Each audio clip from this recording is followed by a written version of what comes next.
What's up, everybody? Welcome to Beards Be Rankin. That's beautiful, man. Absolutely beautiful. Know what I'm talking about? Know what I'm talking about? Know what I'm talking about? We're doing it. We're doing it. One. We're doing it. Welcome to Beards Be Rankin, the show where we rank, song by song, your favorite albums from the aughts and on. I'm Adam Ford. And I'm Justin Scott, and today we are talking Circa Survive. Circa Survive. Juturna. Dude, this is such a good album. It is, man. I know we say that about all the albums, but in particular, this one is exceptionally good, man. When we first came up with the idea for this podcast, this was like one of the first ones I thought of. Like, hey, let's review and rank songs or like albums from our, when we were younger. And I was like, we got to do Juturna. Gotta do it, man. Gotta do it. And I was thinking about like, this is like the first album that I really felt like made me feel sophisticated. It's got some sophistication, that's for sure. Well, it's like up until this point of my listeningness, I did a lot of metal, did a lot of rock, but this is like, it's got a little jazz elements to it. It's got a little of that, like, I don't know, like all the guitar effects and everything that go into it. And it's just, like it wasn't like screaming and it wasn't like some dad rock yelling at me, like it was actual, like, it felt really highbrow. Yeah, this is kind of where I fell in love with the whole tremolo, delay, all that, tremolo guitar, delay effects, all that stuff. Oh, for single-handedly from this album, like I feel like, because we've talked about Artists in the Ambulance, Waking the Fallen, what else, Coheed. Like they didn't really have that stuff too much. Like it was kind of there every now and then, but wasn't highlighted quite as well. Well, I definitely, this is what definitely made me fall in love with delay. Yeah. And effects, I mean, I still think like Treos, however you want to abbreviate, the receiving into sirens, however that they had effects, it wasn't like this. This is like more pure rock effects versus like being sampled, which I'm sure they have some samples and stuff kind of running through it, but at the same time, like, dude, the delay kind of portion of it, it really, like I said, I felt like all this was just bigger. And that's where I kind of got the idea when I was growing up. It was just like, dude, this band just sounds bigger. And it's just a 5-piece. Yeah. So, like, I mean, we'll discuss further, but just the way, both guitar players feed off each other. And, like, I mean, this is the definition of counter melodies. Oh. Like, dude, if I thought that Seosin had a lot of, like, counter melodies going on, like the two guitar parts playing opposite stuff, but yet working, this is that times 10. And then you add delay, which adds even more that little aspect of what's going on. Some of the times, dude, I couldn't imagine, and I know that you've sat down and learned some of these parts. I can't even imagine. They sound just so complex, not in how you play them, but in how that they really fit within the mix. Yeah, I don't know that there's so much complex as just it makes it the two of them playing different parts. It just sounds like there's a lot going on. But when you like isolate each part, it's like, oh, that's super simple. And right. I mean, another thing is the harder part for me, or like what I learned, I downloaded the music for On Letting Go from Sheet Happens. Right. And they play in different tunings. Both of them. Like both get like not from like, song to song, like they like, well, what are they tuned to? I want to say one is in like drop C and one is like half step down. Okay. It's weird. I don't know why, but so drop C maybe they were just like they didn't want people to learn their songs or something. Right. So one like drop C being a whole step down. Yeah. And then just a half step down, or just You said a half step E down? flat. E flat or It's D I flat? can't remember if they dropped that tuning, but that's how it was something like that. Oh gosh. Yeah. And I could But see to that. sit there and learn, like, play off each other, well, we're in a different tuning. Yeah. Dude, what is with guitar players like trying to hold like I don't want nobody learning my stuff. It's sacred.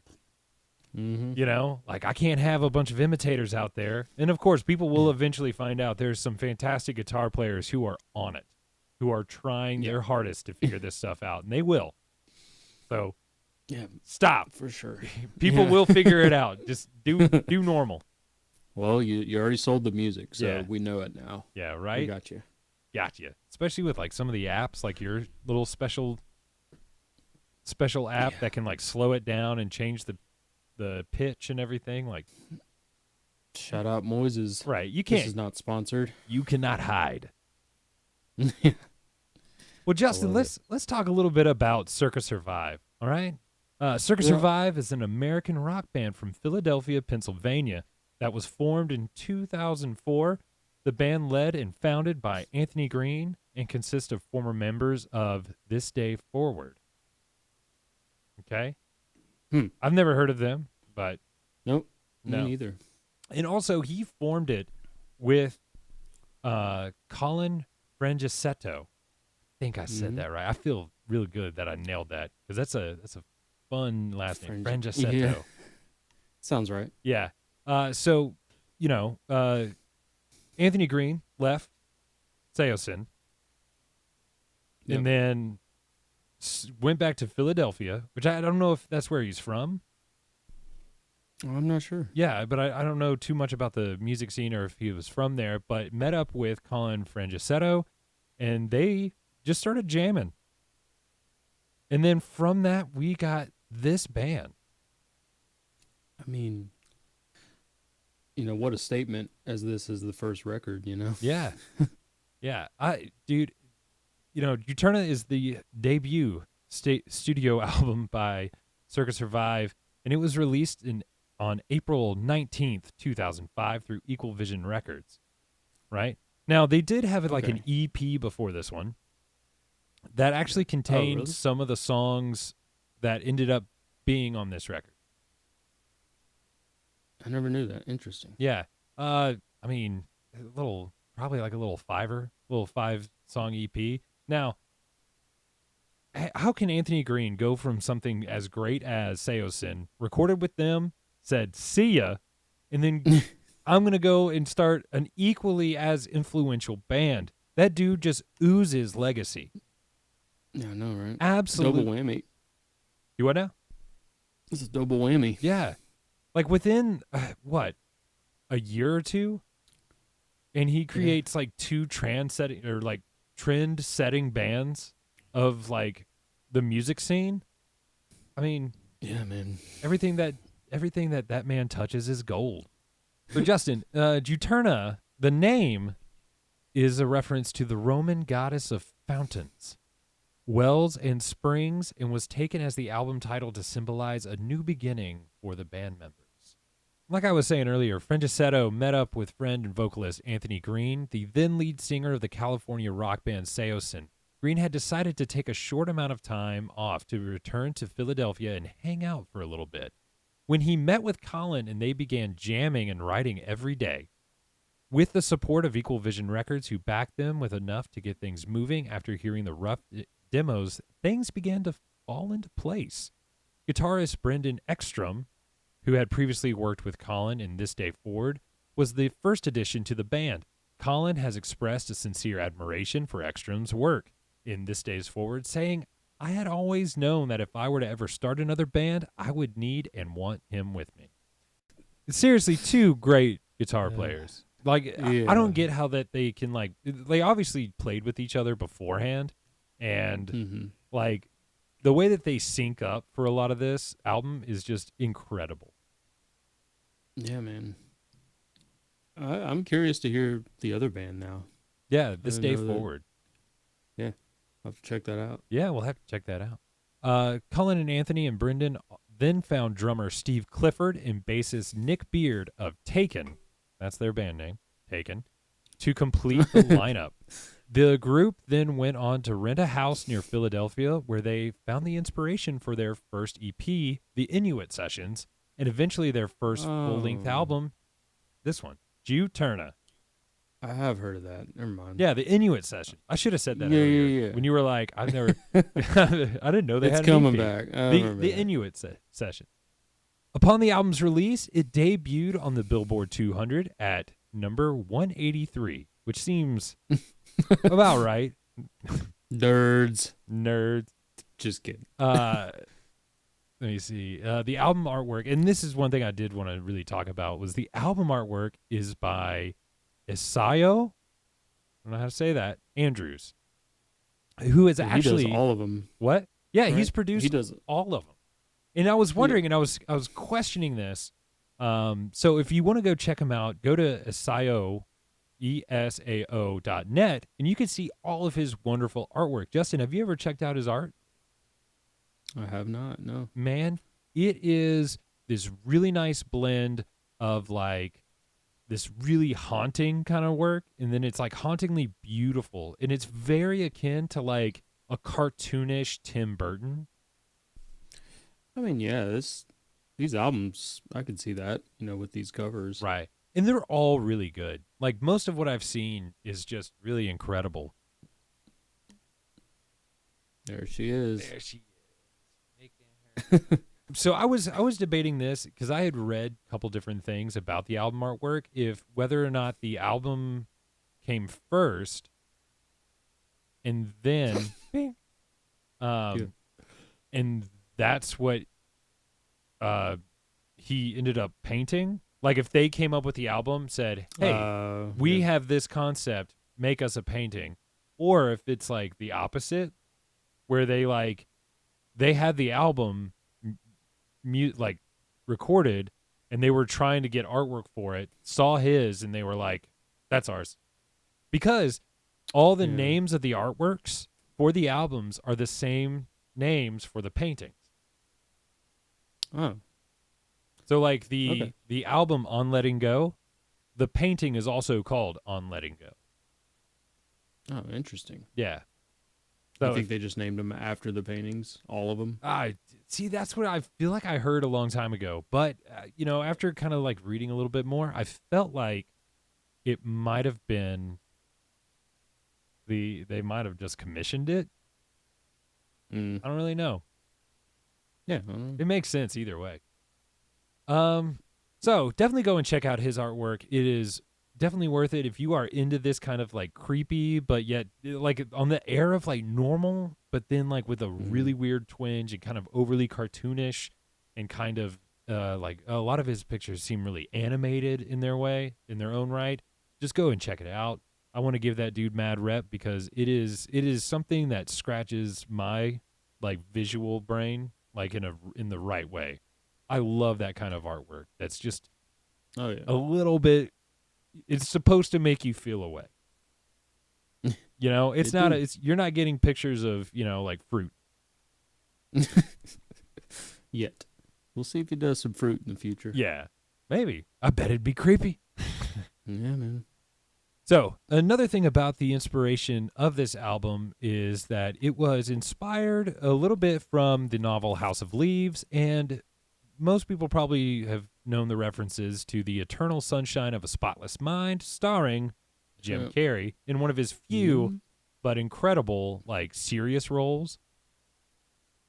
However, on an online Q&A session on April 20th, it was dismissed that the claim that Juturna was a concept album solely based on Eternal Sunshine of a Spotless, the Eternal Sunshine of a Spotless Mind.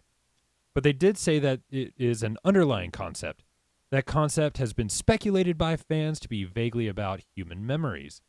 Oh Hello exemplifies this with its lyrics. The decision to call the album's bonus track that appears after Meet Me in Montauk and the silence that follows it, House of Leaves, was more or less a joint one by the band and their fans.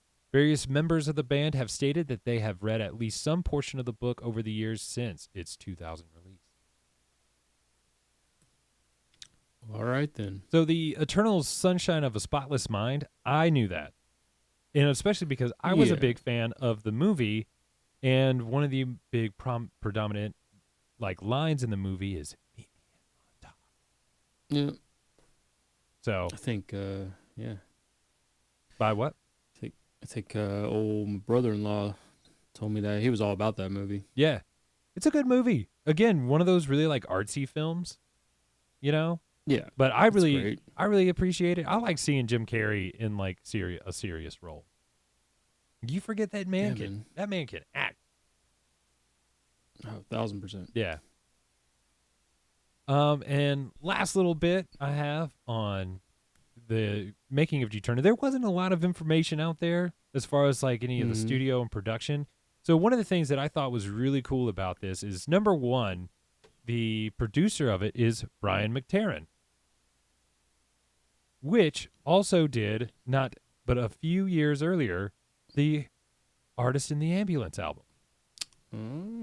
Same Makes guy. sense. It's on a roll. Yeah. So this is kind of funny that the last album we did was by him or was produced by Yeah. him. This one is produced by him. And I'm eager to see what all other great albums that this man has really put together that, you know, from that kind of area, that I guess that northeastern area. Oh, for sure. So yeah, I thought that was really, really cool. In an interview with Ryan McGrath on theaquarian.com, Colin talks about the starting of the band. The question prompt was, when Juturna came out in 2005, did you ever once think or expected that the record was going to become larger than life at all? Colin's response is, God, no. I mean, honestly, the way the whole band came together and the way that we got signed, you know, just everything that happened was very dreamlike. It didn't feel difficult. I mean, we were making a record with one of our favorite producers, Brian McTernan, and our favorite record label, Equal Vision Records, before ever even playing a show, you know? It was so strange and ass backwards from what all of us knew, and I think all of us felt super lucky to be on the ride. That's awesome. I wonder how much power Anthony Green had at this time, like because of how much influence he had from the Seosin album, and then not only that, but like, you know, like if that really put his foot in the door, you know, he's unique and people Probably. knew his name, and then like the other members of the band also having some sort of credit, some, you know, street cred that they would already be signed and everything before they even released their record, before they had really even played shows. Like, they were destined. This was the stars aligned. Yeah, was that EP through Equal Vision? I don't think it was it? The Seosin? I think it was. Oh, really? Yeah, because they were already signed to Equal Vision at the time, and it contained 4 tracks: Act Appalled, Handshakes at Sunrise, The Great Golden Baby, and Suspending Disbelief. Which I think if you go and check out the 10-year anniversary version of Juturna on like Spotify, you will actually probably hear some of those other tracks. I've never heard Handshakes and Sunrise and Suspending Disbelief. So unless they've released it on something other than just like that little 10-year deluxe, but I'm not too familiar. I think they might all be on there. Yeah. I think it's really cool. You know, this is like one of those bands that, you know, it's just incredible to think like how, like I've never really heard anything like this or like them before, so I don't know where they necessarily got their influences from. Yeah, it was completely new and fresh. Yeah, back then. If there's one thing, you know, like I think this album paved the way for a lot of bands that came after, you know, that kind of can have this more, like I said, sophisticated kind of sound, that bridge of like jazz and rock. Yeah. And I mean, it's, you know, I mean, I know you had like the Mars Volta that kind of had some similar stuff. Yeah. You know, but really, I mean, like this is the first band that I can remember that really did this. I mean, nothing's coming to mind. Volta's about the closest I can think. Yeah. Especially with the singer from Volta and how he kind of like Mm-hmm. has that almost like Anthony like range. Yeah. you know? So, and I also think like this is peak Anthony Green. This is what he is supposed to be doing. I feel like him being able to do like some of the softer stuff with his more like aggressive, like what you know him from with Seosin, has a more like raw emotion, you know? Yeah. And his guitar not his guitar. His vocal melodies are on point. Oh yeah, they're phenomenal on this record. Yeah, to me it's a lot more singable. Mm-hmm. Now the guitar work not as singable, a lot harder to do. Yeah. And you know, with how crazy, and we've talked about the drums and everything, or not the drums. We've talked about the guitars, but I think one of the biggest things that this band has going for it is the drums and the bass are both really nice, and they really keep the songs together. Yeah, the bass tone on this. Oh, you know, it's that like quintessential, you know, Ernie Ball Stingray with Ampeg, but he dialed it in, and it is nasty on this record. Dude, it is a fantastic sounding record. Yeah. For sure. I was listening to it in my car on the way home, and you know, listening to it through like headphones or really nice speakers is one thing, but if you can make it sound kicking in your car, you've done right. And this is a great one. I honestly, like, production wise, Brian McTernan is killing it. Yep. Justin, is there anything else you'd like to add before we dive on in? Man, I think it's go time. It's go time. Let's go. Let's start with the first track, Holding Someone's Hair Back.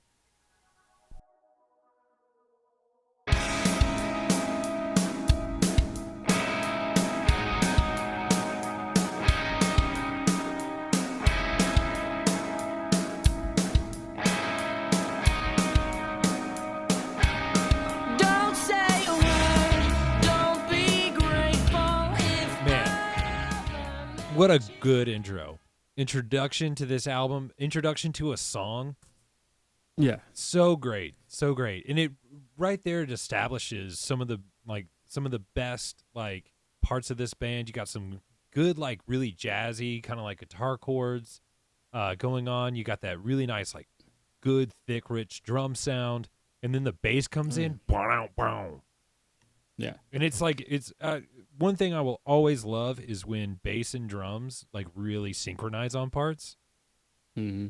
And to start this album off with that, man, it's like a kick in the face. It's so good.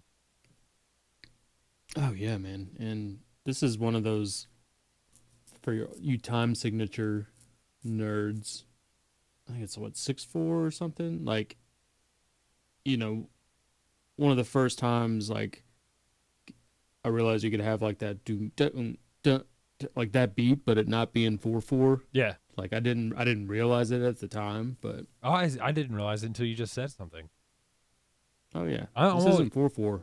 I'm always too busy rocking out to like count it. Yeah, but that's really neat, man. Yeah, like if you're into like proggy stuff, this is like prog, kind of trippy prog, I guess. You know, like they still like definitely bring like mixed time signatures and things like that into the mix. Yeah, for sure. Yeah. Well, Justin, let's take a listen to the chorus, because you know, this is kind of like a really nice introduction to like all like the guitar effects that you're going to get into the song, and kind of something that you're just going to hear in all the songs. So if you really like good lush sounding guitars, this band's got it.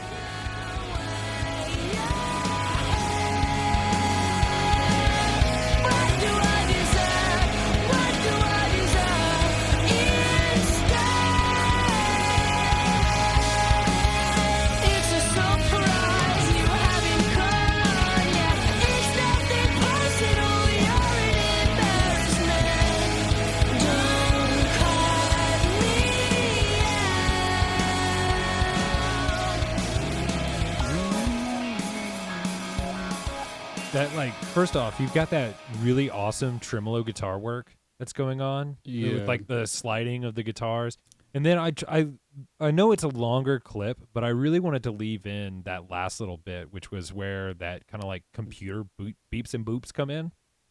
Yeah. Because I didn't realize until I was like really like listening to this song, like analyzing it, that like beep boops go on for the entire second verse. Oh yeah. You And know? that's just a guitar effect. Yeah, it's like a little mod pedal or something Yeah. that they have going on. Really, really, really cool stuff. You know, like again, for a first track, they're not holding back. They're showing you exactly who they are. They're holding someone's hair back. They're is what okay, they're you're doing. holding someone's hair back. I imagine like a It, fight, like a fight's breaking out and you're just grabbing someone's hair, like, you know. it's such an unconventional chorus, like as far as what the guitars are doing. It's just like chaos going. The two guitar players are doing two completely different things, and Yeah. you're like, that's a chorus? Like, wasn't used to that at the time, and but it works. It works, and it works in a way. You know, I really think between like I said earlier, you know, I think the bass and the drums really ground it, whereas the Yeah. guitars can just kind of get away with anything. And then I really think that this song showcases the cohesion of Anthony Green stepping away from that hardcore sound and into this like experimental phase. But yet, you know, Mm-hmm. like I think, you know, it really helps to bridge what you're getting. You know? Yeah. Like I know that's the chorus of the song. Yeah. You know, It's, it, it's the peak of like the musical. It's what they've been building to. I think it's a good catchy melody, you know, and you mm-hmm. really get like you get such a different Anthony Green with this. Yeah. I mean, I don't know that I knew it was him from. I didn't know it was like the same dude at the time when I first heard this record. Really? Like I just came across it. I was like, he kind of sounds like that Right. guy. Well, But I want to say that I listened to this before I listened to the Seosin EP. yeah. And oddly enough, you know, I found this. I don't remember. I think I had like an iTunes gift card, and this was like on the charts somewhere for like alternative and Nice. like alternative music on iTunes. Back when you could buy music on iTunes. I don't know if you still can. I don't. I need to I'm like pretty sure you can. like we talked about in our last episode. I need to actually like start giving bands money instead of Yeah. corporations money.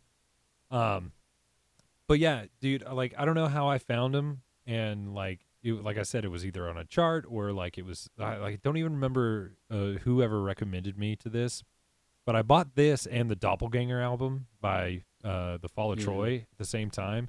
Ended up liking this one a whole lot more, and I Yeah. think this was the beginning of me getting into like more indie music and alternative music instead of just like strictly being like into heavy metal. I like Yeah. my metal, don't get It's me a- wrong, but this definitely like it changed the way I thought of things. Yeah, it's a good. They're a good transitional band. Yeah. Well, Justin, let's take a listen to your clip.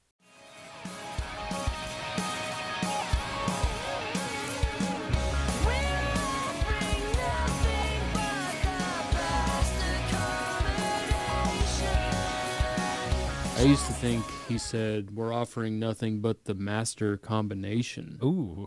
I was like, you just giving some secrets away, bro? Okay. Gotta give the master combination. Because that would always get stuck in my head, and it still does. But it's now I know what he says. 00000. That's It's the all master it's like combo, bro. his master password is password. Yeah. But yeah, that part always gets stuck in my head, so I had Yeah. to throw that on. Well, and what? That was the second verse, right?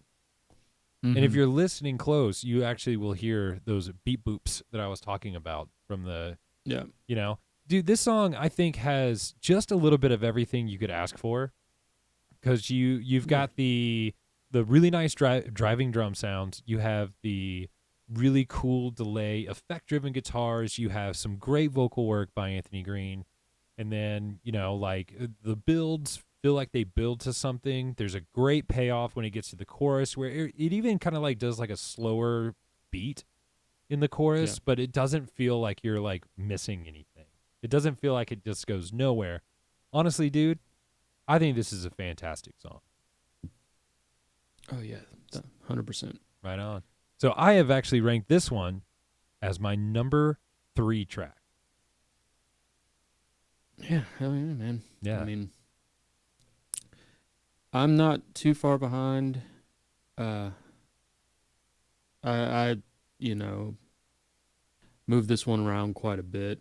I feel like, but it stayed in the top for sure. But Yeah. I think it's a very strong opening track, and it really showcases kind of what the album's gonna be through that one song. But I put it at number 5, man. Number 5, dude, respectable. Honestly, I could have seen this being somewhere around in there. Yeah. The more I kept kind of coming back to it, and this is like the common trend, is that I would find myself wanting to hear this song more than others. Yeah. For sure. Like it kind of worked itself up. Because I thought, it's I've obviously heard it the most, but I haven't really tired of it. No, I mean I still get hype from that intro. Yeah, it's just this song sounds cool. If that makes sense. It feels cool, and like the drums and bass are really doing it for me, and they have that, like, I don't know, like when that first guitar chord hits, I just want to like open a door and enter a room. Be good. Like, just, I don't know. It's cool. It's a cool entrance music, and I'm glad they chose that as their first.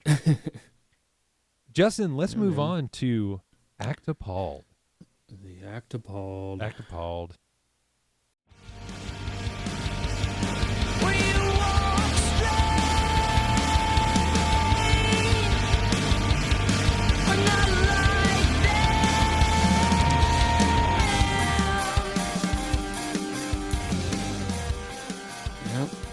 That's the intro. Yes, sir. Dude, this is the first of 2 singles off this album. Act Appalled, dude, I used to do a like acoustic-y cover of this. It was definitely one of my favorites off this album, especially when I was younger. Probably one of the more straightforward songs they have. I mean, yeah, it's one of the singles, so that makes sense. Yeah, and this was used in their like promotional videos for this album. And I kind of get that, like I think this is one of those albums, or like one of those songs that, it's easier to digest, it's not quite off the wall as some of these other albums, or some of these other songs. I don't know why I keep saying albums. Some of these other songs that you find on this record. And I think, it's I don't know, kind of has like first song we wrote vibes. Yeah, for sure. I remember a couple years, either last year or a couple years ago, Anthony or Circa was on TikTok. I don't think they're on it anymore. Or it was just him, and he did what's known as a duet. I'm sure a lot of people know, but he would just he sang like the first part of the verse and had people, or maybe it was the chorus, because I think it's like a back and forth, right? And so you could like duet with him and like sing the other part, and there a lot of people did it. So I mean, a lot of people still like this song. Dude, it's a good song. I'm not going to deny that. It just because it's generic doesn't make it bad, No. I just it definitely fits into the in the music world we call it like an A-B, verse chorus bridge chorus kind of thing. But dude, it's really, really fun. Let's take a listen to the chorus part, because that's really where the song shines. Yeah.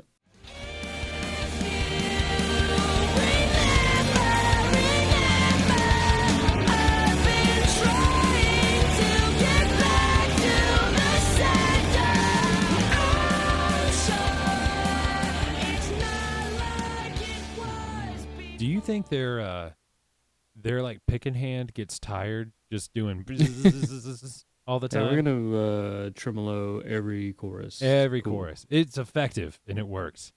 So I like that chorus. I think it's definitely one of the standout choruses of just being like on the catch appeal. But to me, Justin, the honey of this song really comes in with the bridge section. You I'm know, a bridge boy. yeah, bridge boy. That was your clip, right? I believe so. Yeah. Yeah. Let's take a listen to the bridge section.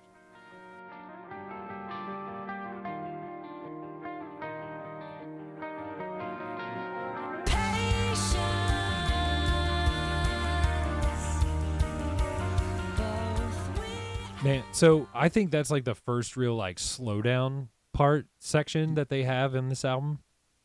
Yeah. I was trying to think if like holding someone's hair back had like that little pretty part. Dude, that part right there is totally what sold me on wanting to get a delay pedal. Being able to play those like really nice, clean, like jazzy chords with the delay on it. Like that part right there shaped so much about my guitar playing post like learning like metal stuff. Like when I started getting into the more the indie and alternative kind of side of music, like I wanted to write parts that had that, and we've done it. We've written parts that kind of have that like clean delay, little plucky parts, and then going right back into, and they do such a wonderful job of just building towards the end of this song after that, because then they just go right back into the chorus, and it's big and it's epic. I just everything about this song, Justin, just really hits for me. I think it is songwriting 101. Can't argue with that, man. Yeah. Which is why, Justin, I've ranked this as my number 2. Oh, snap. Yeah. Yes, sir. This is my number 2. I really was debating on the I've heard this song a million times. Do I want to rate this one? And you know what? If I had to like, I like one other song better than this one, but I would fight for this one. I think this one is really good. I would listen to it over and over again. I think it's, again, this just showcases even more of like what this band has to offer. Yeah, I mean that's valid. However, yes, you know me. I know you. I don't mess with the singles, bro. Yeah, I know. I mean, it's not always going to be the case, but I'm not gonna lie. I'm kind of done. I'm over this song. Yeah, I'm that one, man. Color Me Shocked. It's a great song. I mean, I love this album. I do think it's a 10 out of 10. Yeah. And if there's a song, there's a few. If I had to skip, I'd probably skip this. Probably because yes, I have heard it a bunch, and overplayed. Again, I like the hidden gems. I search for those. But so I mean, I don't know, man. I think it's with the rest of the record. I think it's a 10 for me. Is a number 10. In my head, it's a great song. I was going through my head, and I was like, okay, well, it definitely can't be this one or this one. So it's got to be, on the low factor. I get that. I even struggle myself, but I'm actually gonna stand true to my younger self on this one. Younger me. Yeah, I used to love it, when it first came out, and then I don't know what happened. Dude, I just honestly think rest like of the record. This was probably this and in the one that I chose as my number 1 were like the ones that like honestly made me re-listen to the album. Yeah, because I was looking for this song again and looking for the other one. Like that's how much I liked this song back then, and I'm gonna stick with it. Like if I had to pick 2 to take, this would be one of them. I just know it, right. And also I've heard like him do like acoustic versions of this song, and it works. It works in an acoustic sense. Like you don't need the delay, crazy guitar effects to make this song work. No, I agree. I think I'm going to get 2 guesses. You get 2 guesses from me, but I think I know what your number 1 is. Yeah, you're probably right on that one. I thought this one was going to be pretty close, but it's not this one. Yeah. But I didn't think this was your number 1, but I do have 2 guesses. All right. Yeah. Yeah. Well, Justin. All right. Let us move on to the next song, Wish Resign.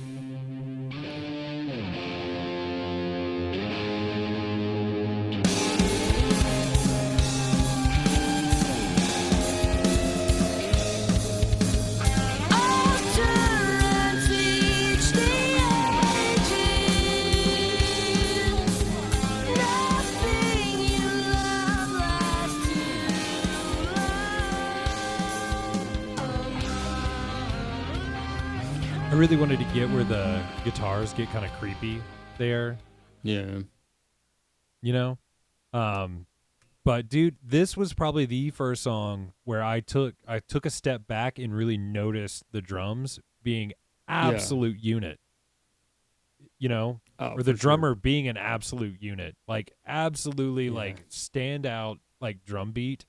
And in all these songs, I mean, they're not your simple like four to the floor, you know. Mm-hmm. He in whilst like some of them are so like complex, you know, in how Yeah. what he's actually playing, they still have the semblance of being something familiar, like something you've heard, you know. And I always loved like that really nice twangy guitar, that wow wow, and then that when the drums kick in, oh Yeah.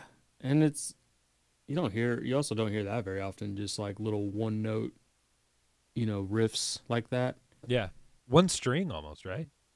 Yeah. Oh, I'm sure. Yeah. It like to get that like slide wow wow, like I Yeah. totally I haven't sat down and learned this, so I think I did at one point. I think it was like one string plus the octave, maybe. Yeah. That sounds about right. Yeah, but it was all played on like that one slidable like you just slid positions on the guitar. Sorry if you're not a guitar player and have no idea what we're talking Well, about, but if you're not, this is probably one of the easiest yeah. intros to ever play. So, Just like everyone learns how to play like Iron Man on one yeah, string. this is easier than Iron Man. Yeah, you can show how cool you are by like I know Yeah. songs that aren't Iron Man. Yeah. What is this song? What is this song? Well, Justin, let's take a listen to the chorus because I really dig the chorus in this one. Yeah.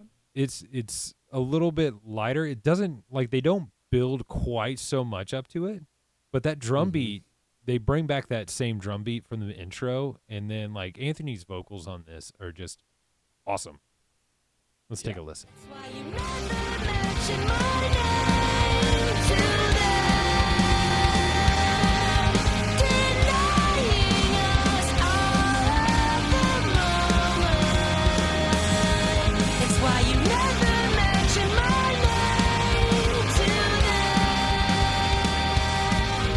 denying us all of the moment. Listen to how that chorus is it starts off with the drum beat and it's really good, it's cool, and then they get to almost like the second half of the chorus where they get like the guitars come in a little heavier and get a little more like it gets more thick, which is crazy because it's already plenty thick, and then somehow they just add even more to it and it just kind of gets really nice and juicy for you. It's tasty. It's tasty.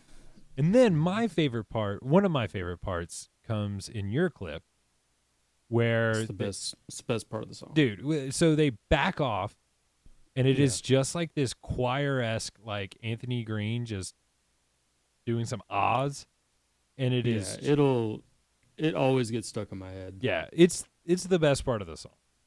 And Yeah. it's like the beat dropping the beat. It's post chorus. Yeah, this little post chorus part. Let's take a listen.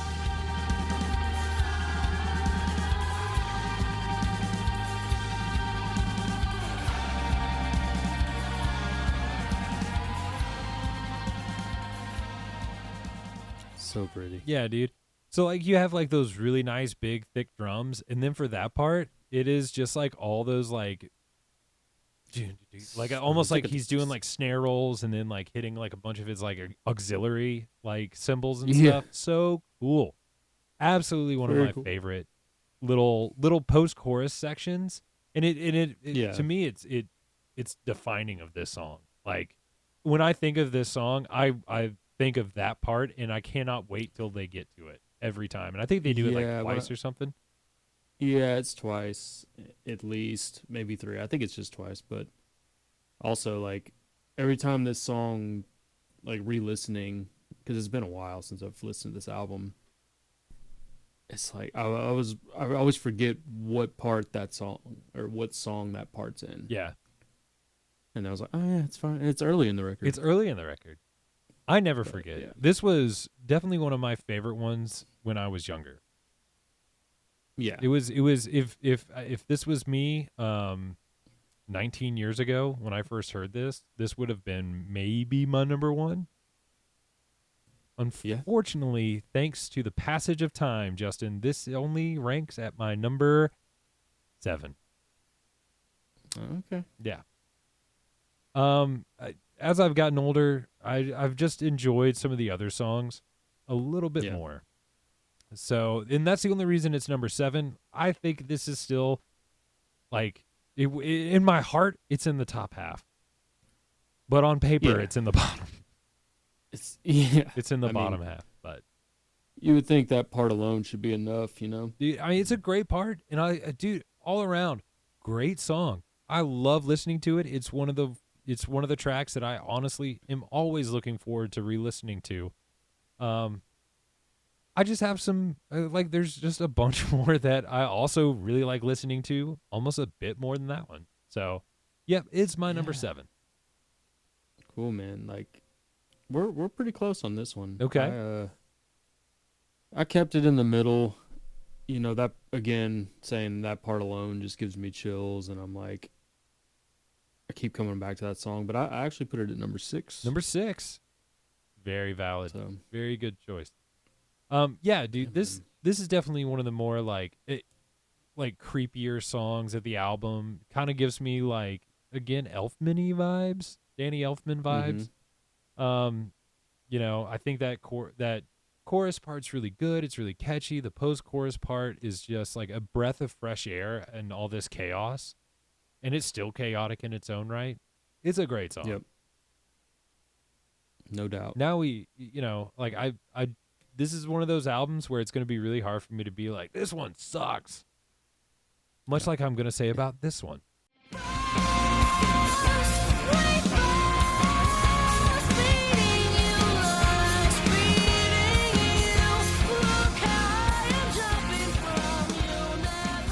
I don't actually hate this song either. It's just funnier for me to say it that Is way. it because you can't? Is it because yeah, you can't so- count in 5 yet? Is that in 5? Yeah.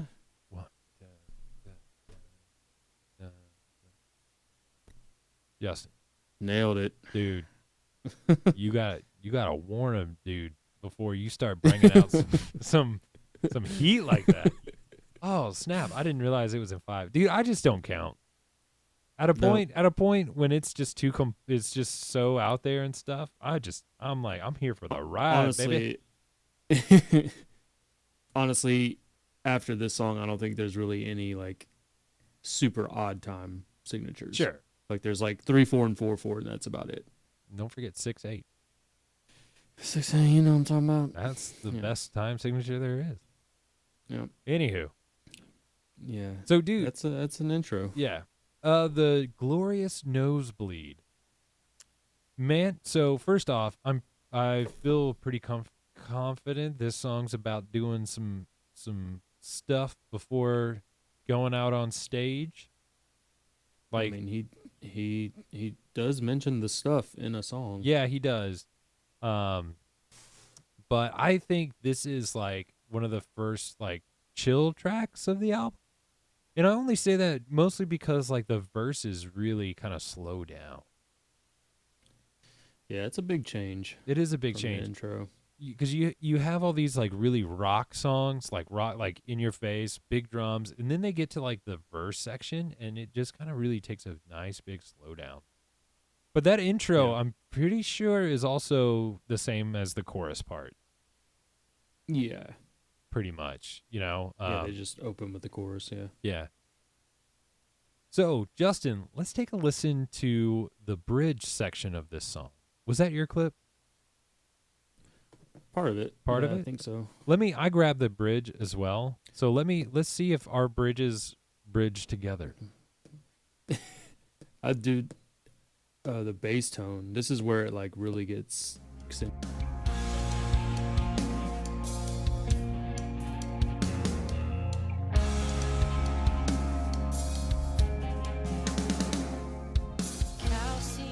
That section to the song, to me, is like like I don't know why. I just think of being like underwater. It's got that vibe. Yeah, the guitars are just this really nice swimminess. The drums are still just keeping up on pace with its, with how like Yeah. just as busy it is. But yeah, you're right, dude. The bass guitar is just fat in that part. Just some of those like little notes in between, and Yeah. even with the drums, man. Yeah, even with the drums, like that's a drum fill. That's an iconic drum fill for this record. Just zagadagadda. Yeah, It's so simple, but it's like he has to do that every show. He can't change it. you can't. No. No, Dude, I can't mean, be changing that. it is, for as much talking about like the guitars and stuff that we've done, the bass and the drums are just still so great. Yeah. Like if that wasn't there, I don't think the guitars would sound as good. No, they hold it down. Yeah, you've got to have all. You got to have all of it. I think if you just had Anthony Green, this wouldn't work. If you just had those guitars, it just wouldn't work. This is a band where the sum is greater than the parts of it whole. Wait. The whole is greater than the sum of its parts.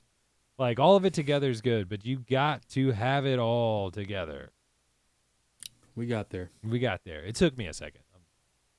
I'm not so good with my words sometimes. Justin, where do you have this one ranked?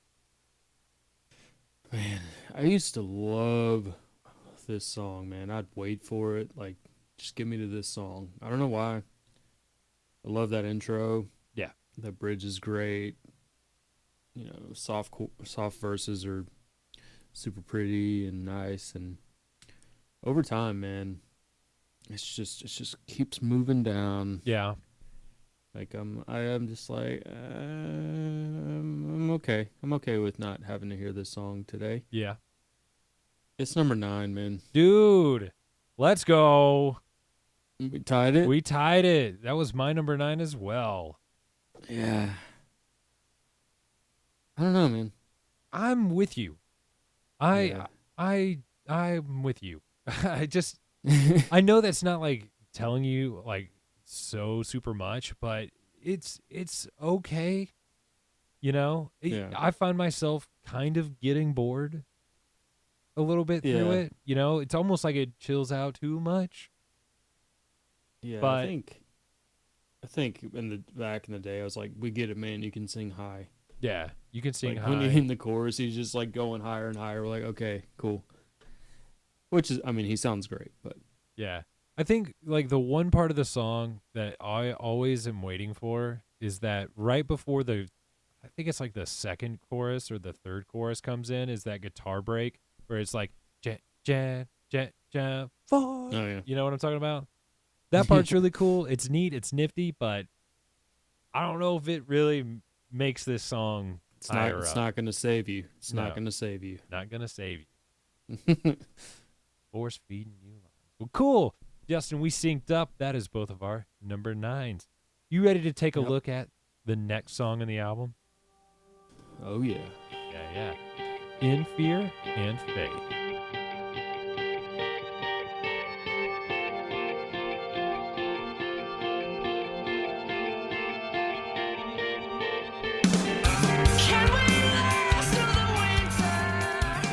Justin, I love that intro.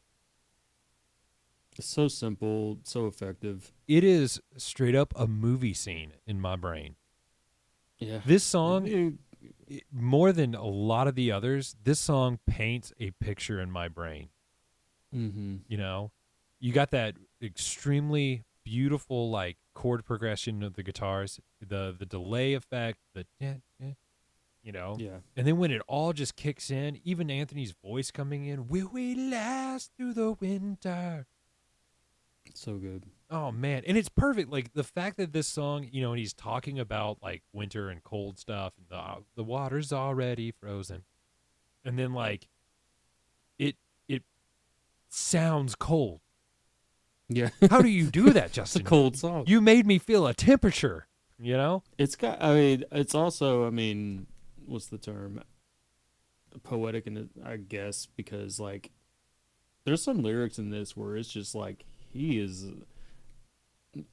laying into somebody. Dude, he is upset. He is not Yeah. happy with whoever So he's I mean, talking it to. just fits so well. I mean, he's being super cold. So I was listening to an interview that Anthony Green did, and talking Mhm. about like the lyrics of the songs and stuff, and he, like he brought up the idea of telling people to go and write a journal. Like start a journal, write in it every week, and then go back because they were asking. Okay, that's what it was. They were asking him about if there was something about each record that he liked, and he's like, every Mhm. time I look back at these records, it's like reading a journal that you've already written, and then you go back years and years later and you reread it, and you just kind of get this you remember the things that made you write it, Yeah. you know, and the emotions that that kind of brings out in you. And he says that, like he walks down the street and he has people singing his journal to him, Hmm. and for the good and like this kind of the bad. Yeah. And I honestly think, like this song in particular lyrically is some of the like best lyrics on the album. Bar none. Yeah, it is so good. Between like what the music is doing and what he's singing about, it is just I mean, I get so much raw emotion in this song. It is super emotional. Emotional. Justin, let's listen to the chorus because the chorus could not be any more emotional than Yeah. it is. Oh, so good.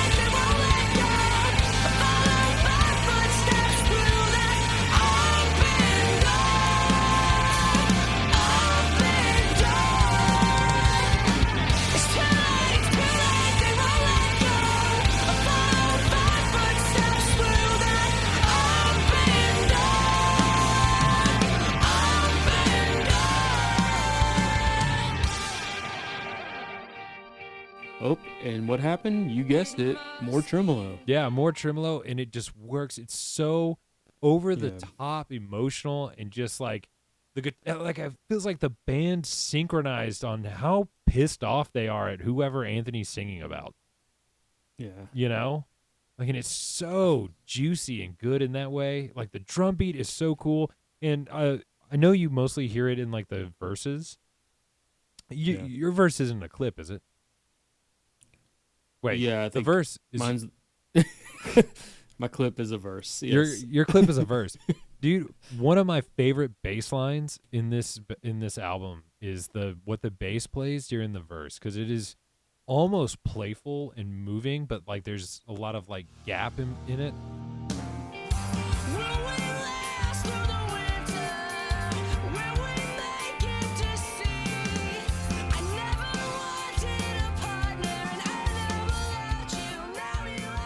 I know I talked to you that I'm planning to do a cover of this song, and so like that bass part and the drum part, like I was like, because I've done a Circa song in the style of Thrice, and I think this one's gonna work pretty well too because it just reminds me of something that Ed would play Yeah.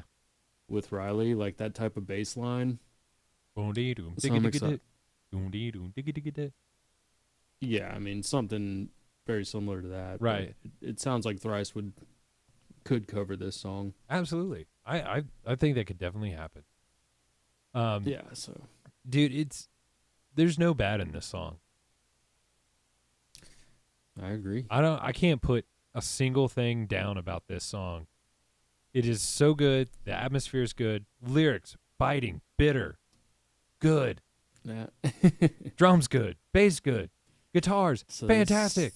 Justin, So you're saying number 12, huh? number one, buddy. Number I one. knew it. I love this song. I loved it back in the day, and I still love it now.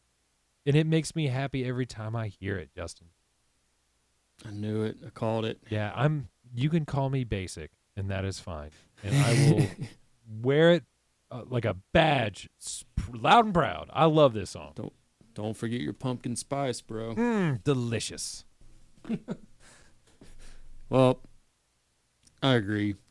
It's not my number one, Oh. but it is in the top 3, and it is number 3 for It me. is number 3. Man. I don't know. Like there's just two more that I always gravitate to. Yeah. And this one will always be up there. Like no matter how old I get, I mean, it's gonna be one of it's still top 5 Circa songs ever.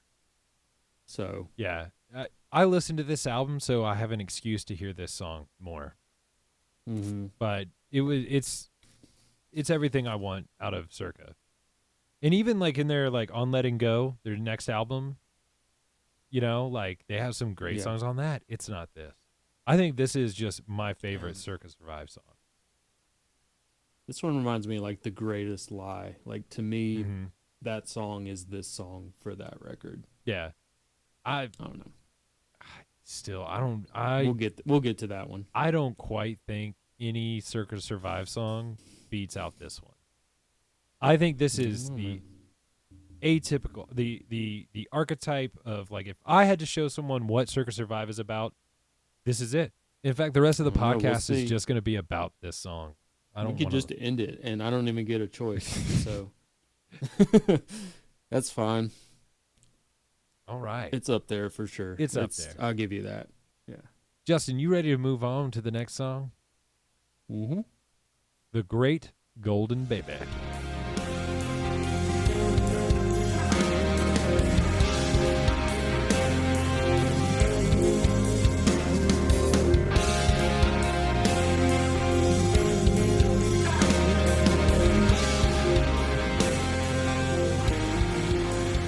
Once again, we kind of get to this nice, like, really kind of, like, chilled down part.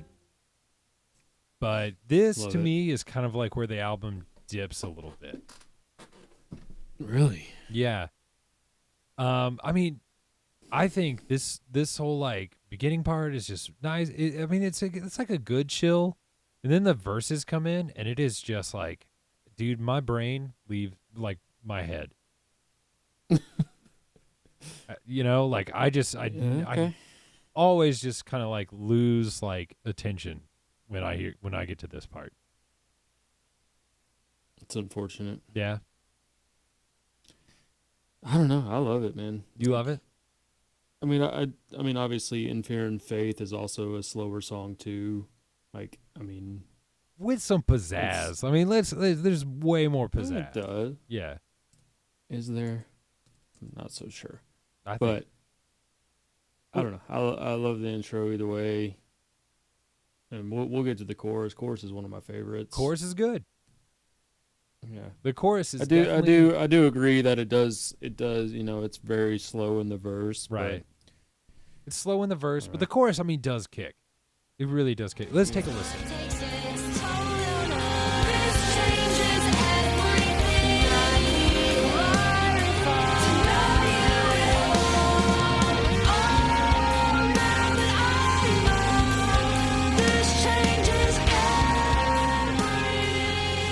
Killer chorus. I mean, but it definitely to me has the feeling of it being like one of the most drastic like changes from like the verse into a chorus. I don't know. I disagree, man. You disagree? Yeah, I don't think it's that drastic. I mean, yeah, it's slow, but I mean, it still works. It works. Kind of builds to it, yeah. But I don't know, man. I love it. I love the intro. It all works. I mean, obviously, I'm a bridge boy. The clip I chose is the bridge. Yeah. Well, let's take a listen. That's where it just it really picks up there for sure.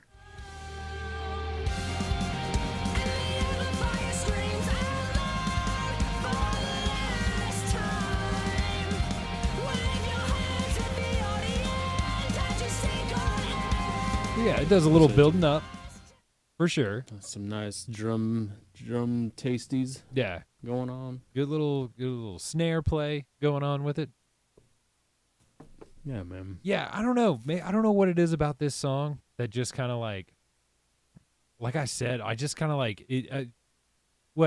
How long is this song? It's like 5 minutes, I think. 5 minutes. Yeah, I think it's kind of like a longer song, and at least for Yeah. them, like most of theirs is around like the like 4 minute mark, kind of. But I just like I said, I find myself kind of losing like interest. I'm ready to get back to those like really crazy good Yeah. like driving kind of songs, But That's why I think this one works right here. Like, again, we've talked before about, just like the timing, on a record, like yeah, putting the right songs in the right place. And I do think it fits perfectly right here because the rest of the record, we're pretty much driving the rest of the way home. So, yeah, yeah. Well, I Right. get that. I do have a clip of the outro Oh, okay. of this song because I do think it is a really good song.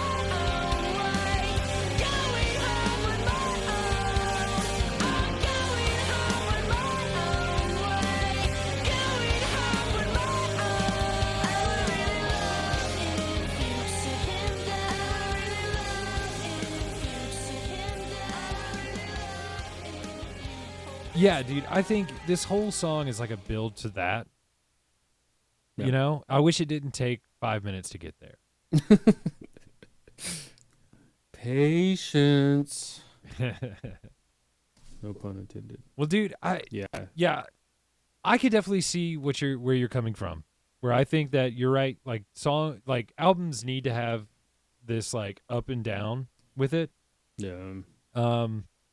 I don't know if it's just like it was too far for me, but I mean, I think everything in this song works. I think it sounds good. It's pretty on my ears. But like I said, I kind of find myself for a lot of the times, just because of how chilled out it gets, find myself Yeah. kind of floating off. This was That's one fair. that I had to remind myself that I was doing analyzing on the album. That I had to be like, oh wait, let me start this one over. Did you pass out a couple times? I fell during it? asleep. But no, I do like it. I think it is definitely a really pretty song, and it does get like energetic at times. Like I really do like that build up, and I do think it has a Mhm. really good payoff in the end with the outro. Justin, this one is sitting at a number 8. It's painful. Painful. Like after like hearing your thoughts on this, like I was like, maybe I should change my ranking, but you know what? I'm sticking to it, man. Hold I firm. ain't changing. I ain't changing it, bro. This song does things to my emotions. Love it. It's a standout to me because it is. I mean, in Fear and Faith is up there too, but I mean, I don't know what it is, man. Some of the melody choices he does, I just think it all works. It's my number one. It's your number 1. Wow. Yeah. It's funny given the content I usually play, like just heavier stuff. Yeah. Like, I don't always want that, man. Man, This is I did not think this was your number 1. yeah. I did not. I didn't. It was I was switching 1 and 2 forever, and I still they could either one of them could be number 1, Well, but it makes me think. I wonder if what I think is your number 2 is what your number, or what I thought your number 1 was, is going to be your number 2. oh, you're not going to get it at all. Oh, you're probably But- right. You know what? Yeah. Meet me in Montauk. You're number 2. Yeah. No, Yeah, I don't know, man. The song's great. it's good. It's I a good love it. song, dude. Again, this It's is like this again. It comes down to, would I rather listen to some of these other songs before this one? Yeah, I'm not saying that this song doesn't have that value of being good, but I just kind of like, that's kind of my system, is that I definitely think about, Yeah. okay, if I had to listen to this one, would I rather listen to this one? Yeah, Yeah. then this one moves down This- a peg. You know? This has always just been one, like, since the first time I heard it, I was like, man. And then I'm re-listening. I kept going back to it, like, kept, like, trying to do a listen of the record, and I would just Yeah. hit back and play it again and play it again. Plus, I talk about, I've had a lot of anxiety at work sometimes. So, like, it's one of those more chill songs that depending on what's going on at work, I'm just like, give me that chill, bro. Yeah. I can So, yeah. disassociate and Yeah. relax. Yeah. Yeah. Well, very cool, All right. Justin. This is your number one. Stop that car, bro. Yeah. Let's stop the bleeping car. And I fear we're falling back to ground. Don't be afraid, I hear in every What a great song to have after that. Yeah. I honestly think this song is just such a good building song. Because I do feel like Yep. each new section keeps adding a little bit more as we kind of build towards this ending. But I Yep. do think that this one is kind of a forgettable song. Really? This is like a fan favorite, dude. Well, the Everybody loves this song. fans are wrong. No. Dude, He's spicy today. I'm spicy. Yeah. You say I got real defensive about Great Golden Baby, dude. I was like not having it. You are not having it. That's fine. No. No. I think I had a hard time quite finding what a solid chorus part was for this. We were Yeah. talking earlier, and I honestly think that this song almost has like two kind of like parts, Yeah. like contenders for the chorus. I But think the "Don't Stop Talking to Me" part is the chorus. I don't know. Like I felt at the time when I was grabbing the clips for this song, I was struggling to really find like where I felt like the main hook of the song necessarily was. But like I said, I think it's all like driving towards the end. You know? Yeah. Let's take a listen to the bridge part. spinning line. Don't be scared, you have given so much more. Spinning line, take me there. He has risen, hold me under. Don't stop talking to me. I haven't been listening. Don't stop talking to me. I haven't been listening. Oh, you think that's the whole chorus part that I just I played? think that's the pre-chorus. I think he played the pre-chorus and the chorus. Oh, okay. Dude, I called it the bridge. I was like, that's not the bridge. it is so all over the place for me. Like I said, I had a hard time really like sinking in onto what I thought was the chorus part, because I do have like, let's take a listen to your clip, because I do like the part that you have. But again, they play this a couple times in the song. I felt like this has little chorus vibes to it.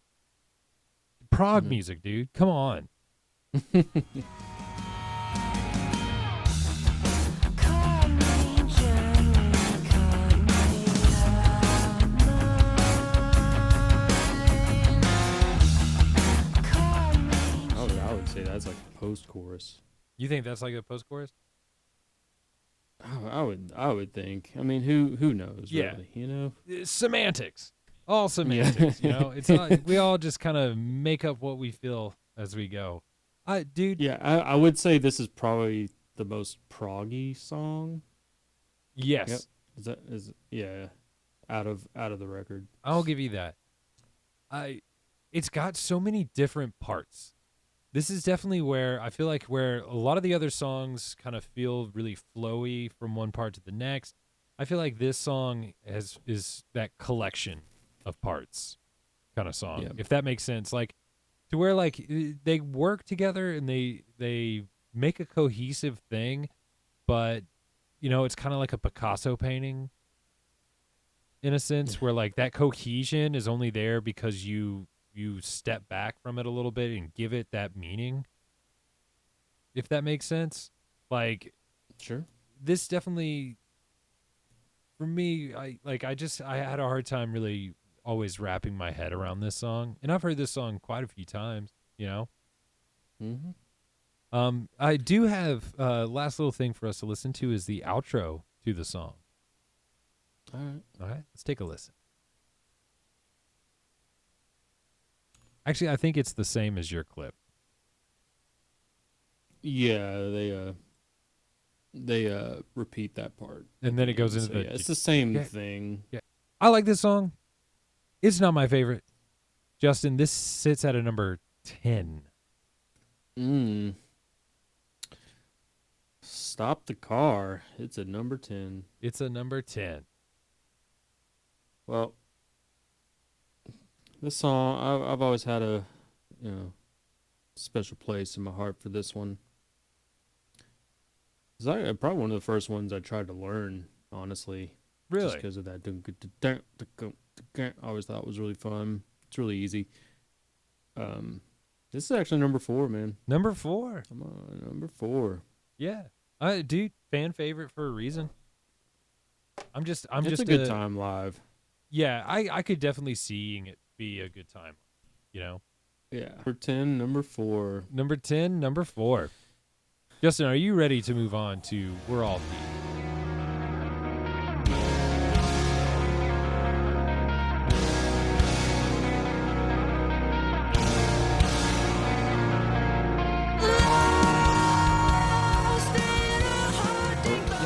Dude, I feel like we're back. We're back to painting pictures with music. I really do. This song has such a really cool, like, haunting, like, that little intro is just, it's dark and kind of ominous and kind of creepy, and I love it. I'm here for it. And then when the band comes in and, like, you know, with Anthony's vocals that are right on top, dig it. And dude, the chorus in this is another beautiful one. Oh, Justin, shall we? So good. Let's do it. Let's do it.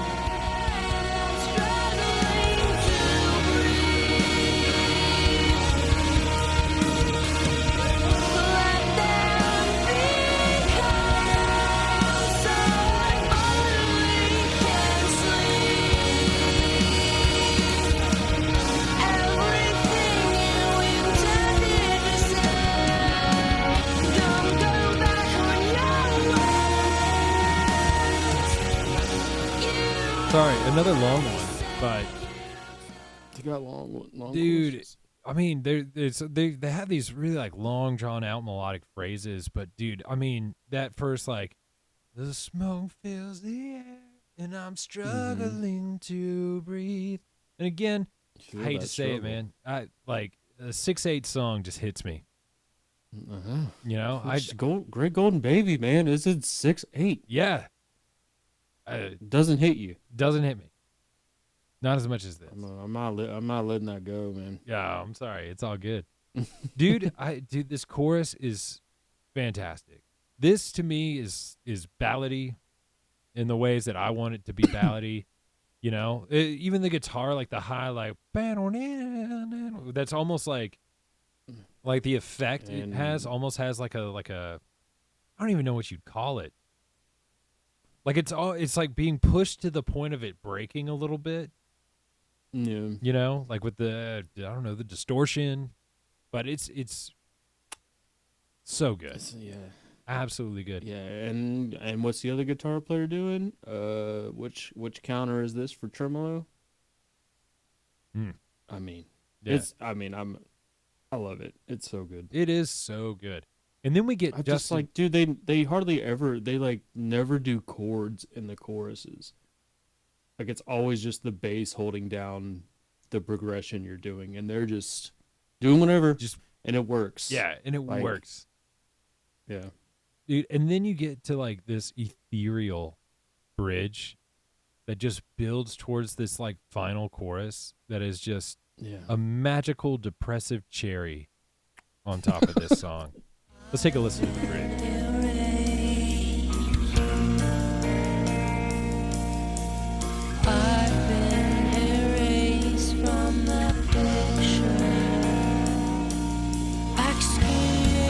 Excuse, oh no, anything goes. Excuse, you know, doesn't work. But I know that you actually on your like 1 minute video, that was the part from this song that you played, was that wasn't it? Maybe. It's been a while. Yeah. I'm fairly certain that was what you played. And if not, Yeah. you just go you listeners Usually go and that or check the it out. very intro because of that. Yeah. Yeah, but it is, dude, it is such a good bridge, and then it just goes back into that chorus part, and it just something about that, all that like silence right there, and it's short. It's not a super long silence, and then it just hits back into that like chorus part. Oh, so good, honestly. Oh yeah. Well, I think I was gonna choose that. It's like they do the da da da da. It has like his vocal that's just held out Yeah. before it hits. It's just it's great. Yeah, it is. This is great. To me, this is like the ballad that I want on this record. Justin, I have this as my number 4. Number 4. And this was like in that like running to, it could have been 2 or 3. I was fighting which songs, and I went with some of what like younger me wanted. Yeah. But ultimately, I just stuck this. It's definitely in the top 5 for sure. Oh yeah. Well, for you, For me, oh no, I do love. I do agree. I mean, the song is great, and again, I think they're all great, but I don't know. I couldn't figure out. It took me a while to place this. I pretty much had to rank it at the very end, and it ended up being number 7. number for 7, me. Yeah. dude, that's a valid one. Yeah. I mean, it's. I don't know. I think Definitely don't hate the song, but it's not one of my favorites. right. I definitely think younger me didn't realize how good this song was. Yeah, it's a hidden gem. I think. Yeah. I think it's underappreciated, for sure. Yeah, I know. I definitely didn't, because then you get to these next 2 songs, and I was definitely like still working through my like I only really like heavy songs, and these were like the next 2 I think are kind of like the heavierest songs on the record as far as heavierest. Oh, they're not really heavy, but it's like they're the more like straightforward. Like I feel like rock and roll. I would say one of these has one of my favorite riffs, and it's probably not the one you expect. I believe it. I'm done guessing you at this point, boy. Yeah. All right. You would think it would be this one. You think it would be this one for sure. Let's listen to Oh, Hello.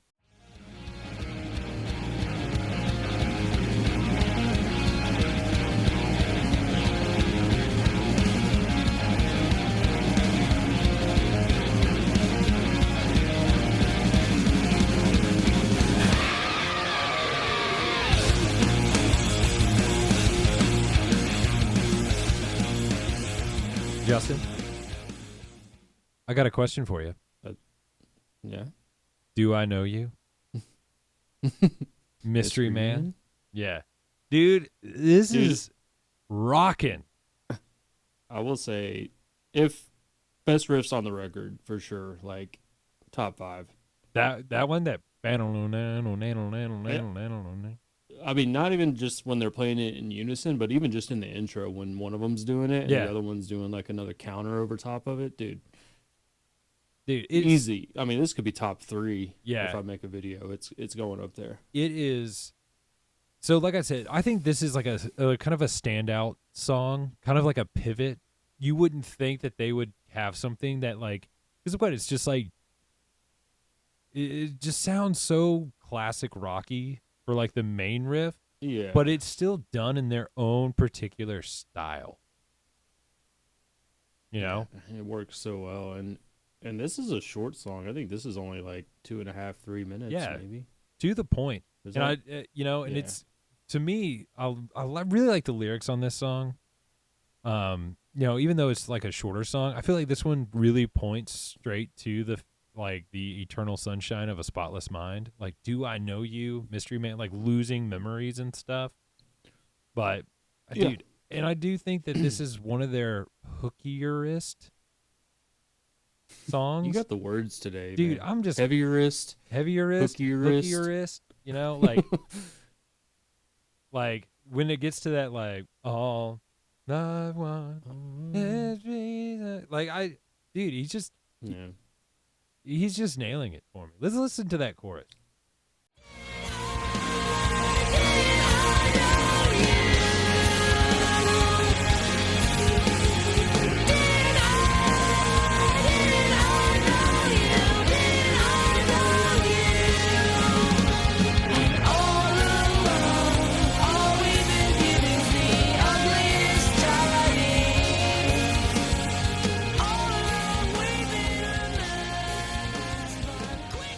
for a 2-minute long song, each chorus is a minute.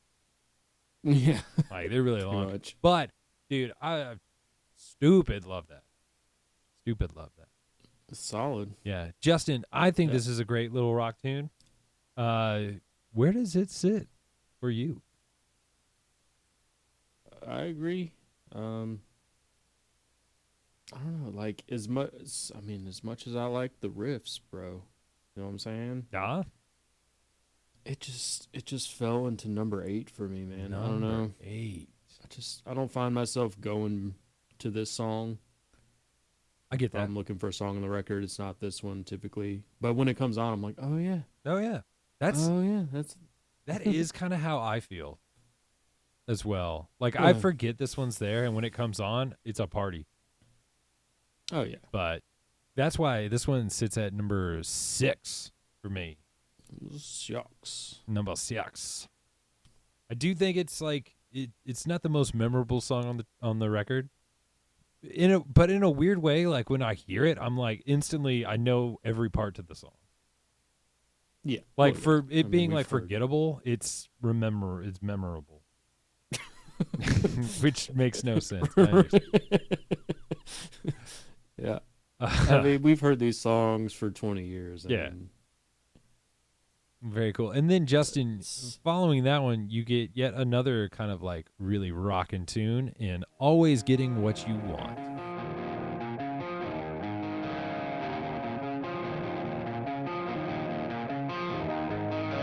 Borders that we say your police you back to them. Dude, I love like right before they kick in. I think it's like just some like a keyboard sample, or Yeah. I don't know if it's a guitar, but it just says like the bow bow. Yeah. like, just right before the.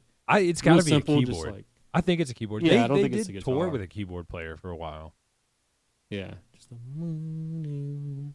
Yeah, and it's striking just- it's because just- you have like if you're listening on headphones, you have the left ear is like the guitar part, and then that piano or keyboard comes in on the right, and it's just Yeah. like really, oh yeah, that's cool.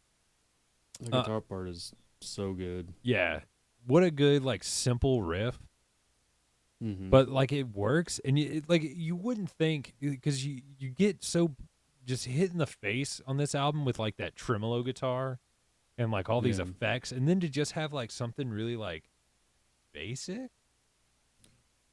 Yeah, I mean, it's easier to figure out. That's for sure. Especially since it's by itself. It is by and- itself, right? And that dissonance is so good, man. Just like when he's like just ringing out, and I don't know. Yeah. Oh, it's Good- really good cool. Let's take a listen to the chorus part. Story and show you all about love. Story and show you all about love. Dude, I really love the guitar that's not playing kind of like the lower riff, but like the higher that little Yeah. Yeah. I Comes in love like that. the second half of it. Yeah, it's so good. cool, and I love the tone that they got for it, and I just love like Mm-hmm. how they just made that just kind of work. And it's one of those like I never really heard that part until recently when I was like really listening into these songs, is how like Yeah. oh snap, the layering on this is so good. This is a really good one to like really just focus on what the guitars are doing. Yeah. Oh, it's so good. Underappreciated. And dude, that vocal like story as told, you are all I-" and I cannot help but hear the wrong lyrics to that part. I always hear something reaction. So reaction. Yeah, your reaction. I don't know what the lyrics are still. It's- I'm not a lyrics guy. Pretty sure but it's story as told. that sounds about right. You are all alone. I always thought it was like out of love or something like that, but that's not the lyrics. I remember I was looking those up. Justin, let's take a listen to your clip. Here it is. Here it is. Here's the riff. Still we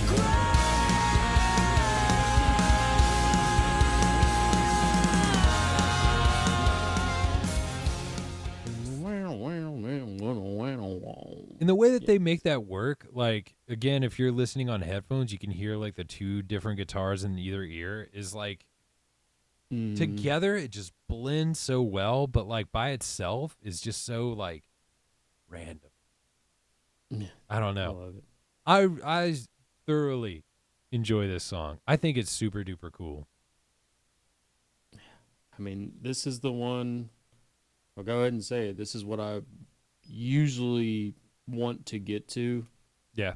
Like, this was going to be my number one. Ah, see, I thought this was going to be your number one from the get-go. Really? Yeah, Wow. it really was. I thought the guitar work in this was interesting enough. I thought it was, like, not that you just always go for like the more guitar driven stuff or like but like, Yeah, I mean, dude, this sat for a moment in my like top 3. yeah. But unfortunately, I only have it as a number 5. It's all right. I mean, So I don't know, Justin, man. this When I think of sits- this, Oh, go for it. this is number 2. This is your number 2. Yeah, I mean, when I think of this record, I mean, Greg Golden, In Fear, and this one, like, I'm happy. Yeah. I'm happy with those 3. Yeah. Oh But- man, there are just so many good songs on this. Like I'm looking at like the list of all the tracks, and I'm just like, dude. But I also love Wish Resign. I think that one's really good. Yep. I think Oh Hello and Always Getting What You Want are just like such good solid tracks. Like Yeah. now, granted, I didn't put them in my like top 5, but I don't think that. I mean, I don't know. Like they're just so solid. Like they could have been in the top 3. Yeah. That they fall into the what day of the week is it for me. Exactly. Like some of them are It's- every day this is always going to be great. These Yeah. can move up and down just depending on the day of the week. And then the ones that I'm not too fond of are typically in that same range. Yeah. I mean, I think my top 5 hasn't really changed in 20 years. Like, those 5 songs I'm, like, all about still. Yeah. But They're really cool. now we're reaching the end. The end. The last song on the record, Meet Me in Montauk. 1, 2, 3, 4.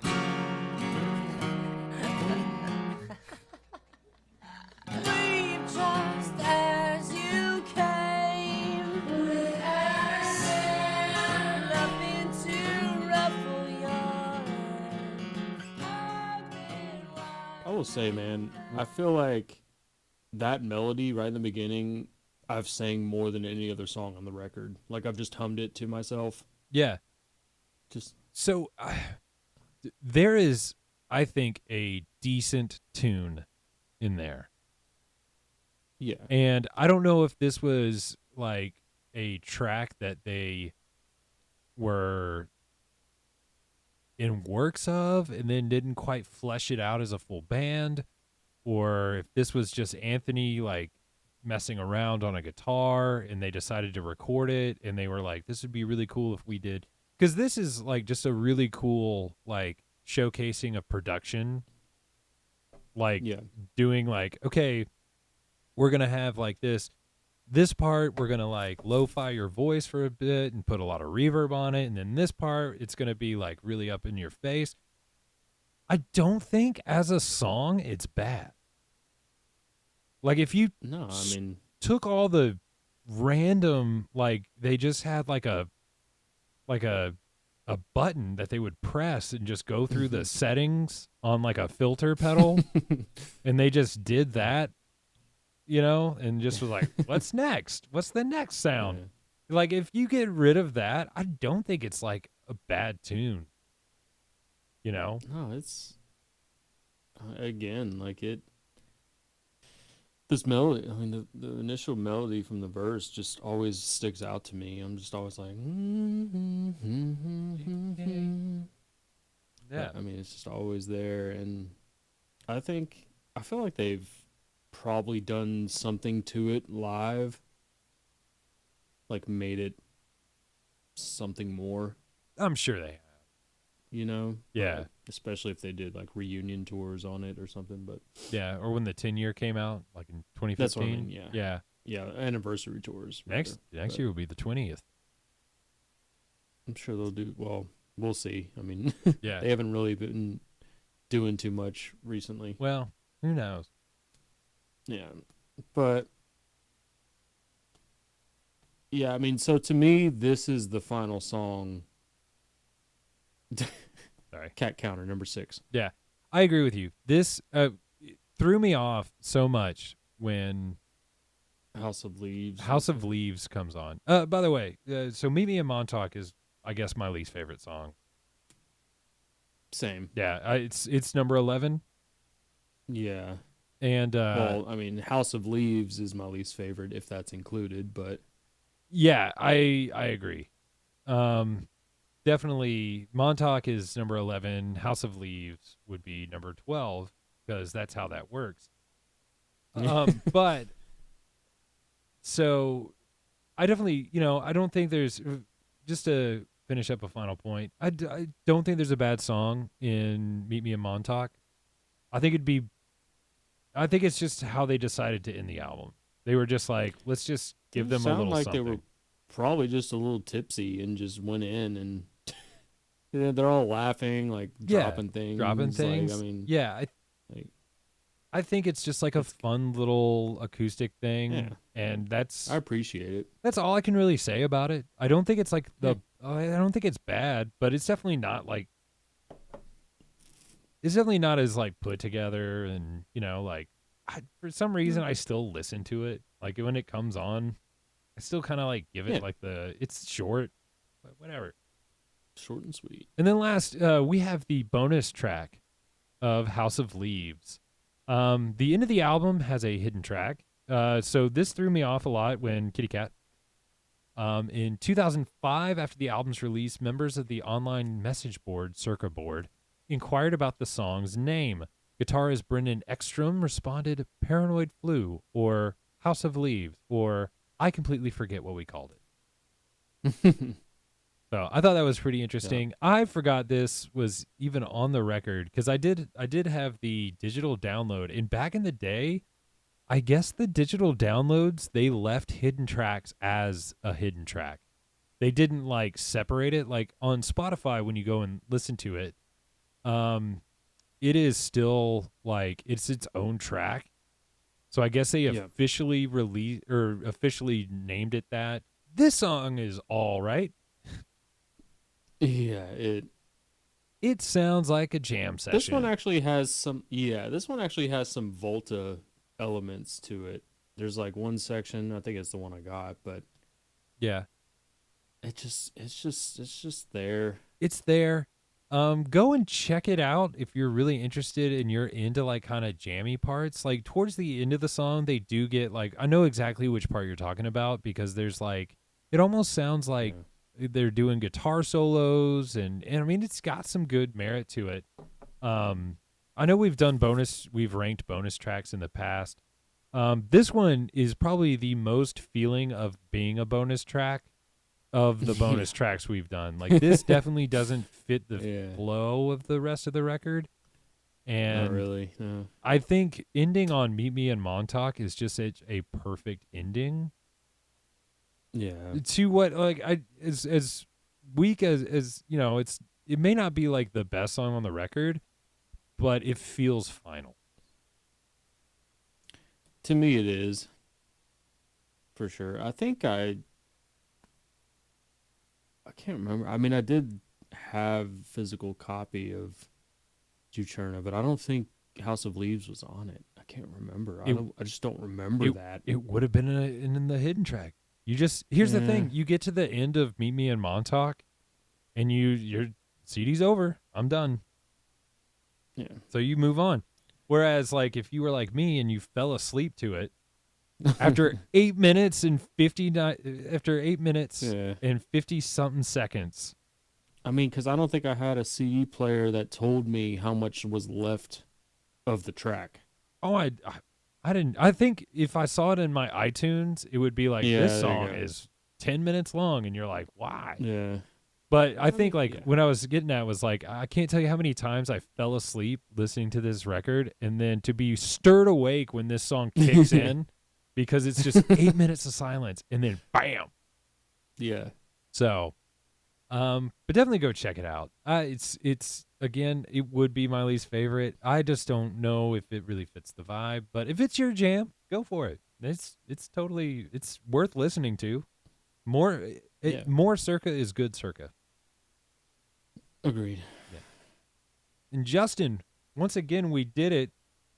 Even though we had some episode technical difficulties 5. in there, we did it. Yeah. Number 5. Number 5, episode 5. Well, technically 6, but our 5th ranking. I think we're getting the swing of it. We're getting there. Yeah, man. Getting quick. Getting quick. Well, thanks for listening, everyone. You can follow us at Beardsby Ranking on YouTube, Instagram, and TikTok. If you've liked what you've heard, subscribe, leave us a like, rating, and review, and we would like to hear from you. Also, Justin, Yeah, where can please. everyone find you at? Same platforms, YouTube, Instagram, and TikTok at Justin Scott Riffs. Also Facebook, but no one cares about that. And yeah, I just do guitar stuff. Guitar stuff. Well, I don't know what I do. yeah, it's all good if you're into this kind of music and you're also Yeah. into some really great guitar playing. Go and check Justin out. Justin, next week we will be ranking My Chemical Romance's 3 Cheers for Sweet Revenge. 3 cheers. 3 Cheers. It's going to be a good time. I'm having a lot of fun listening to that record and getting back into my emo days. Justin, I feel the eyeliner eking out of my eyes right now. So if you would like to listen along, give us your ranking, comment us anywhere you can find us. All right now, y'all have a good night. Bye. Bye.